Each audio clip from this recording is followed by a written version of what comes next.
السلام عليكم ورحمة الله وبركاته. رسميا محمد صلاح في اتحاد جدة السعودي يا جماعة. خلاص الصفقة خلصت بنسبة 100%. عقد محمد صلاح مع اتحاد جدة السعودي. النادي ليفربول يا جماعة هيحصل على 100 مليون يورو من اتحاد جدة السعودي مقابل بيع عقد محمد صلاح.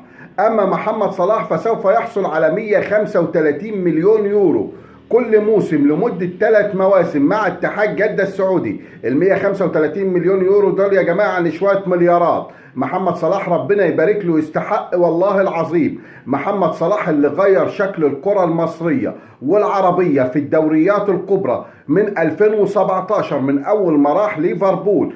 أول مرة يبقى عندنا لاعب عربي بالخامة ديت وبالجودة ديت وينافس على أفضل 3 لعيبة أو 5 لعيبة في العالم لمدة 6 سنين. محمد صلاح خلانا في مصر في قمة الفرحة والسعادة والبهجة. ملايين المصريين ما كانوش يتخيلوا يا جماعة ان يبقى عندنا لاعب بخامة وقوة وجمال محمد صلاح في أقوى دوري في العالم لمدة 6 سنين يكون نجم واحد من أعرق الفرق الأوروبية اللي هي ليفربول. الإعلان الرسمي عن صفقة محمد صلاح هيكون اليوم الأربعاء يا جماعة. بالنسبة لليفربول طبعا مبلغ 100 مليون يورو في لاعب تعدى ال 31 سنة وداخل على ال 32 سنة هو مبلغ كويس جدا جدا جدا. لو نشوفوا ساديو ماني راح الدوري السعودي بكام من بايرن ميونخ، لو نشوفوا رياض محرز راح من مانشستر سيتي الدوري السعودي بكام، لو نشوفوا فيرمينيو راح بكام، نعرفوا ان المبلغ اللي هو 100 مليون يورو مبلغ رائع لليفربول.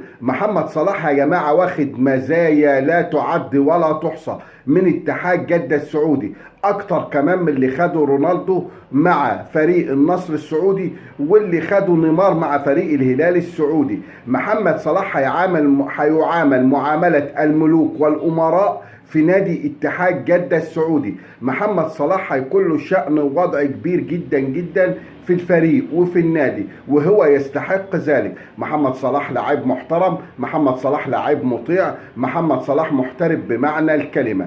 بالتوفيق ان شاء الله لنادي اتحاد جدة ولمحمد صلاح. زي ما قلت لكم قبل كده يا جماعة القنوات الناقلة للدوري السعودي، لان كده اهتمام الدنيا بحالها بالدوري السعودي هيزيد اكتر ما هو زايد. زي ما قلت لكم الاقمار اللي بتنقل بنسبة 100% الدوري السعودي، القمر البلغاري، القمر الاوروبي يا جماعه باقه برايمر سبورت، ودي افضل باقه من حيث جوده الصوره بتنقل الدوري السعودي. وبكره الساعه 9 بالليل اللي هو يوم الخميس هتذيع ماتشين في نفس التوقيت على برايمر سبورت 1 وبرايمر سبورت 2. اللي عاوز ترددهم يقول لي. كمان يوتل سات 16 بيذيع بنسبه 100%.